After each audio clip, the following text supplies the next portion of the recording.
Good day everyone. This is the report of the Group 3. The title of our poem is Adidas Badyaw by Giovanni Garay. So first, we tackle about the background of that author. So who is Giovanni Garay?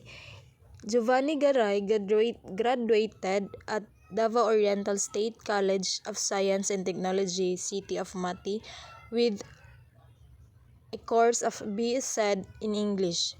He later earns his Master of Arts in Education, teaching in English at the University of Immaculate Concepcion, Davao City.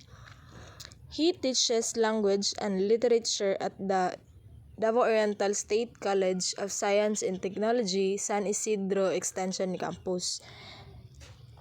His short stories and poems have been featured in publications such as Dagmay, Bisaya Magazine, and Kabisdak. He is listed as a Filipino writer at Katitikan, Literary Journal of the Philippines South. So next, this is the piece itself of the poem Adidas sa Badyaw. Next, we tackle about the symbolism of the poem. Adidas sa Badyaw employs significant symbolism and literary devices to explore the themes of resilience, adaptation, poverty, and cultural identity among the Badyaw people. So we found three aspects of symbolism in the poem. So first is the means of survival. The Adidas mentioned in the poem is not something the Badyaw wear. So dili daw siya something nga ginasuot sa Badyaw, but they are something that ginabaligya nila para maka-earn sila for their living. So, in this context, the shoe symbolizes their entrepreneurial spirit and their survival mechanism in the modern economy. So the second one is the perseverance and hardship. So in the line Lig-on ilakaw-lakaw under the sun emphasizes the tenacity or ilahang kalisod and the physical endurance in the face of life challenges. So in the perseverance and hardship, gipakita dito ang ilahang paglisod og ang ilahang kahago og ilahang mga gina-endure sa ilang kalawasan to face those life challenges. So the third one is a life of labor and hardship. A life of labor and hardship. Callous feet are direct symbol of physical labor, poverty, and a difficult life of walking long distance to sell their wares.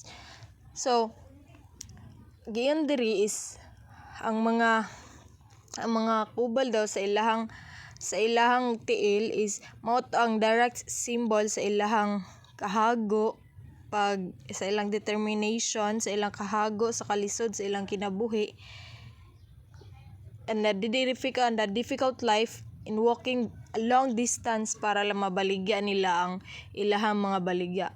So imagine, ang ilang ginabaligya is mga sapatos, pero sila mismo is nagalakaw sila nga nagtiniil. So ingana kalisod ang ilahang naagian in terms na gipakita dito sa poem.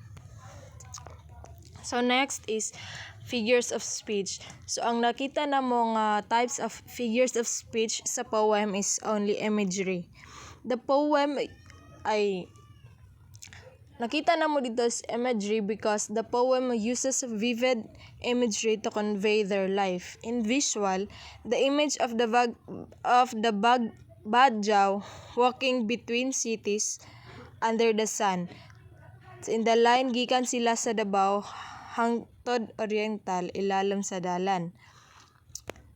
So the moral lesson of the poem is that it teaches that survival and the human spirit are more valuable than any brand item.